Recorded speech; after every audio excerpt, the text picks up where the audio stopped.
তো hello friends, তো তোমরা অনেকেই বলেছো দাদা তোমার যে 30 ডেজ চ্যালেঞ্জ নিয়েছো, ডিসিপ্লিন এবং কনসিস্টেন্সি যে জার্নি, তার ডে 6 এর ভিডিও কেন এলো না? তো প্রথম কথা বলি, প্রচন্ড কাজের চাপ বেড়েছে সত্যি কথা।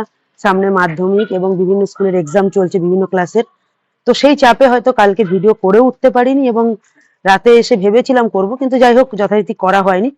তো রাতে যখন শুলাম, শুয়ে আমি নিজেকে 3টে প্রশ্ন করলাম, সেটা তোমাদের কালকে রাতেই পোস্ট করেছি। আমি নিজেকে 3টে প্রশ্ন করেছিলাম শুয়ে শুয়ে, যে আজকে 2025 সালে দাঁড়িয়ে আছি, ঠিক 5 বছর আগে আমি কোথায় ছিলাম।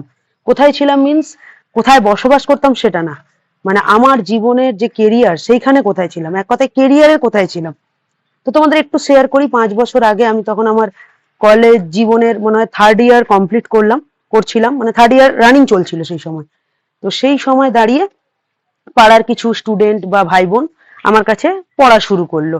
প্রথম প্রথম বিনা অর্থেই পড়াতাম, তারপরে আস্তে আস্তে ওরাই বললো যে দাদা কিছু অর্থের বিনিময়ে পড়াও, তাতে তোমারও ভালো লাগবে আর আমরাও একটু জোর খাটাতে পারবো তোমার উপর, এটা করিয়ে দাও, এটা করে দাও, এটা বলে দাও।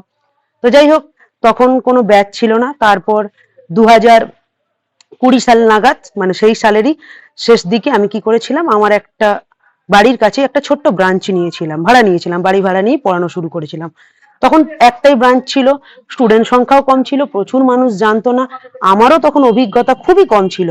আজকে 5-7-6 বছরে অনেকটা এক্সপিরিয়েন্স গ্যাদার করেছি, মানে প্রচুর জিনিস শিখেছি। দেখো, শেখাতে গেলে তোমাকে শিখতেই হবে। আজকে আমি শিখছি, শেখাচ্ছি, যখন আমার বয়স 40-50 হয়ে যাবে তখনও কিন্তু আমি শিখবো।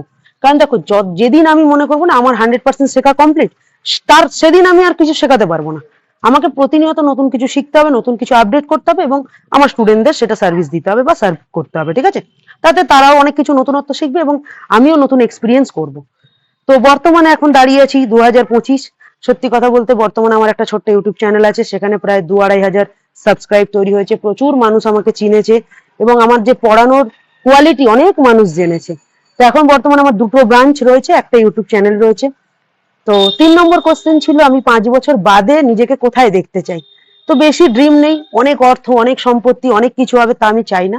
শুধু চাই আরো অনেক মানুষ জানুক, আর 2টো থেকে যেন 3-4টে ব্রাঞ্চ তৈরি করতে পারি অফলাইন, এবং ইউটিউবে মিনিমাম খুব কম করে হলো একটা, দেখো নিজের ড্রিম, আমি বলছি না যে এটা ফুলফিল হবেই কিনা, তবে চেষ্টা রাখবো মিনিমাম 50,000 সাবস্ক্রাইবার, আর ম্যাক্সিমাম একটু বেশি ড্রিম রাখলে একটু বড় কিছু যদি অ্যাচিভ করতে পারি, তো 1 লাখ একটা সাবস্ক্রাইব আমি দেখতে চাইছি। এটা আমার 5 বছর পরের একটা ড্রিম বলতে পারো।